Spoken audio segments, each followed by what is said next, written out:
Voilà, bonjour, je m'appelle Madame Dia Gamoufal. Je suis agent à l'AS au niveau du service social, médico-social. Voilà. L'objet de notre déplacement aussi, nous sommes venus aujourd'hui magnifier les femmes,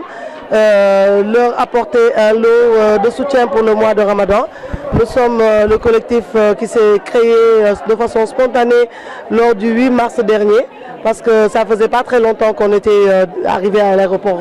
international Blaise Diagne. Et sous le patronage de Madame Maïmouna Ndoye Seck, notre ministre de tutelle, qui n'a pas manqué de nous appuyer et de demander à l'ensemble des responsables de la plateforme de nous apporter leur contribution. On a pu organiser cette journée du 8 mars et à la fin de cette journée, tout ce qui nous restait comme fonds, nous l'avons économisé pour attendre le mois de Ramadan pour venir magnifier avec les femmes des 7 villages que l'aéroport international Blaise Diagne a impacté et 4 autres villages qui sont à l'extension, ça fait un nombre de 11 villages. On peut parler de démarrage de partenariat, Eh oui, c'est un démarrage de partenariat entre les femmes de l'AS et les femmes donc des différents villages qui ont été impactés par l'installation de l'aéroport international Blaise Diagne. Ces femmes n'ont pas manqué peut-être de soulever quelques doléances, vous en pensez quoi? Oui, cela va de soi. Nous les avons vues, nous avons discuté avec elles. Elles ont été très ravies de recevoir ces dons de notre part, de la part du collectif des femmes de la plateforme. Mais en dépit de ça aussi, elles nous ont un peu parlé de leurs enfants. Elles nous ont parlé aussi de leur espoir à trouver de l'emploi pour leurs enfants et sous d'ailleurs comment dirais-je encore la présence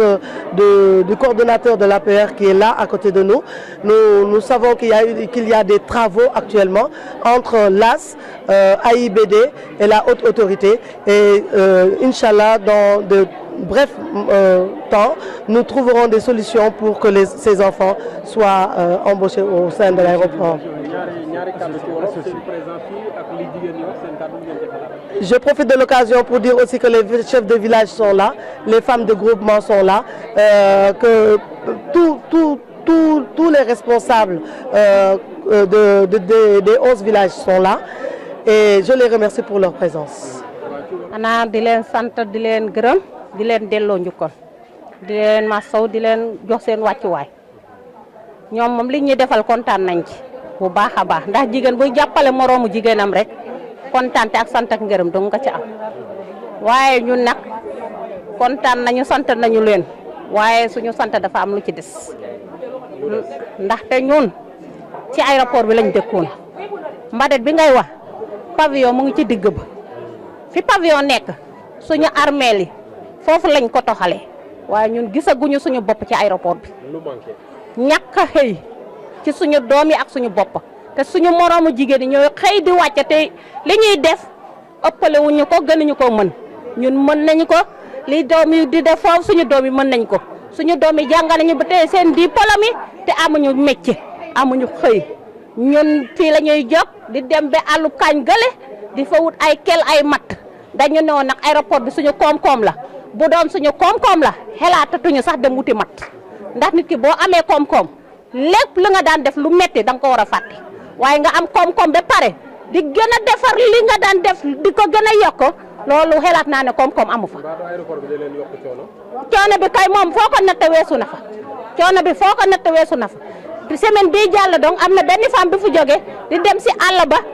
dañ ko mujj agressé ba